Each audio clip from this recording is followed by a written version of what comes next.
안녕하세요. 담비 같은 방송 감회에 오신 여러분들을 환영합니다. 저는 알기 쉬운 성경 교리의 목사 차주영입니다. 자, 하나님은 이 사람을 특별히 하나님의 형상을 닮은 존재로 창조하여 주셨습니다. 하나님의 형상을 닮았다는 것은 단순히 외모뿐만 아니라 품성까지도 하나님을 닮은 존재라는 사실을 우리는 지난 강의에서 확인하였습니다. 그런데 문제는 그토록 완전하고 특별하게 창조함을 받은 존재인 이 사람에게 너무나 급진적이고 두려운 변화가 일어나게 되었다는 것입니다. 성경은 사람에게 일어난 그 변화에 대해 다음과 같이 묘사하고 있습니다. 로마서 3장 10절에서 13절입니다. 기록된 바 의인은 없나니 하나도 없으며 깨닫는 자도 없고 하나님을 찾는 자도 없고 다 치우쳐 함께 무익하게 되고 선을 행하는 자는 없나니 하나도 없도다. 그들의 목구멍은 열린 무덤이요 그 혀로는 속임을 일삼으며 그 입술에는 독사의 독이 있다. 바울은 이 세상에 의로운 사람은 하나도 한 명도 존재하지 않는다는 두렵고 충격적인 선포를 하였습니다. 그들은 하나님의 형상으로 창조되었음에도 불구하고 마귀의 일들을 행하며 심지어 자신을 창조한 하나님을 깨닫지도 찾지도 않는 어리석고 비참한 지경으로 떨어지게 되었다고 이야기합니다. 아니 도대체 어떻게 이런 일이 사람에게 벌어지게 된 것일까요? 성경은 그 원인을 바로 이 사람, 인간의 주인, 아비가 바뀌었기 때문이라고 이야기합니다. 요한복음 8장 44절입니다.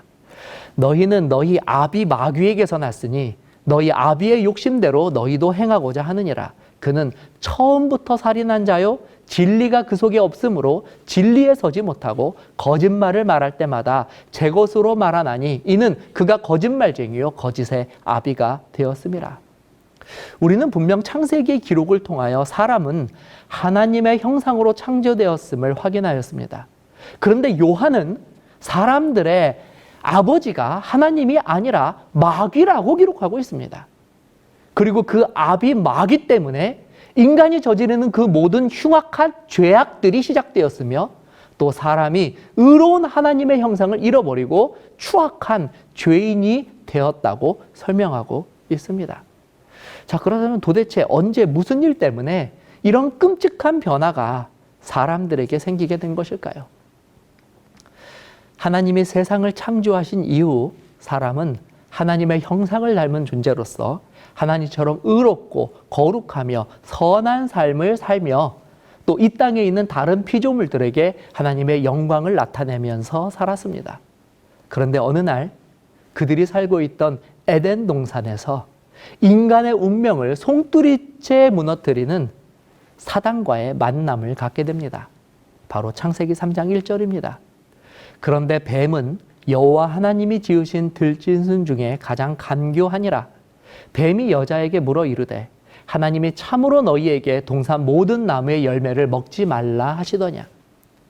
뱀의 몸을 빌려 하와를 유혹하는 사단은 하나님을 아버지로 모시고 살아가는 사람들에게 하나님께서 먹지 말라 명하신 선악과를 먹음으로 하나님의 말씀에 의심을 품고 하나님을 배신하도록 종용하였습니다. 그리고 안타깝게도 마귀의 이 달콤하고 집요한 미혹을 이기지 못하여 결국 하와는 하나님을 의심하고 하나님을 배신하는 그 길을 선택하였고 아담 역시 그 길에 동참하였습니다. 창세기 3장 6절입니다. 여자가 그 나무를 본즉 먹음직도 하고 보암직도 하고 지혜롭게 할 만큼 탐스럽기도 한 나무인지라 여자가 그 열매를 따먹고 자기와 함께 있는 남편에게도 주매 그도 먹은지라. 이 일로 인하여 결국 지금까지 하나님의 자녀로서 의롭고 거룩한 삶을 살던 인류는 마귀를 그들의 아비, 주인으로 따르게 되었고 이전까지와는 전혀 다른 삶을 살게 된 것입니다.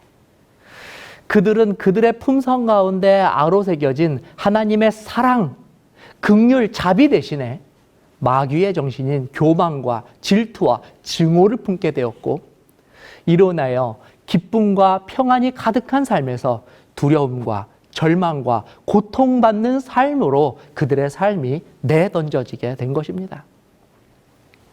자, 이 모든 것이 바로 하나님을 떠나 하나님의 형상을 잃어버린 결과였습니다. 그리고 무엇보다 무서운 것은 모든 사람들이 죄를 범한 이후로 바로 이 죄의 결과인 사망을 피할 수 없는 허무하고 비참한 운명에 놓이게 되었다는 사실입니다.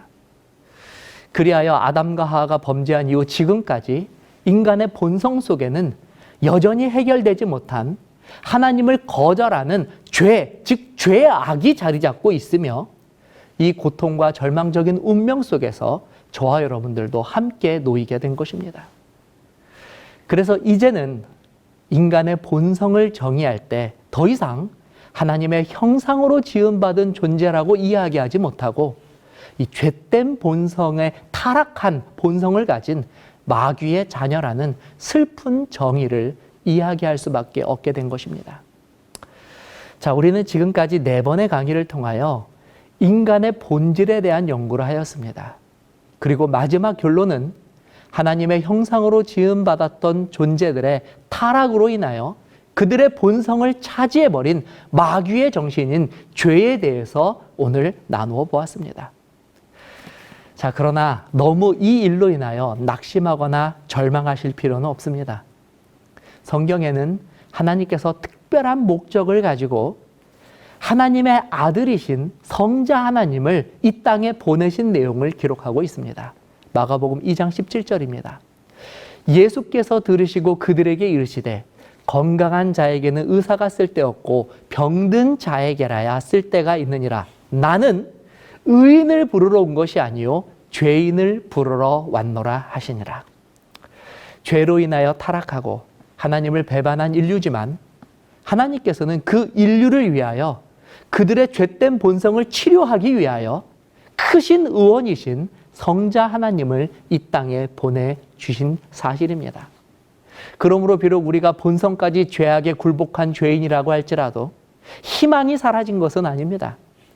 죄인을 부르러 오신 예수님의 그 초청에 지금이라도 누구든지 응답하여 예수님 앞으로 믿음으로 나아가기만 한다면 그 누구도 예외 없이 하나님의 능력으로 치유함을 받게 될 것이며 다시 처음 하나님께서 우리를 창조하실 때 계획하셨던 하나님의 형상을 다시 회복하게 될 것은 물론이고 또 죄의 싹신 사망으로부터도 구원함을 받아 영원한 삶을 누리게 될 것이기 때문입니다.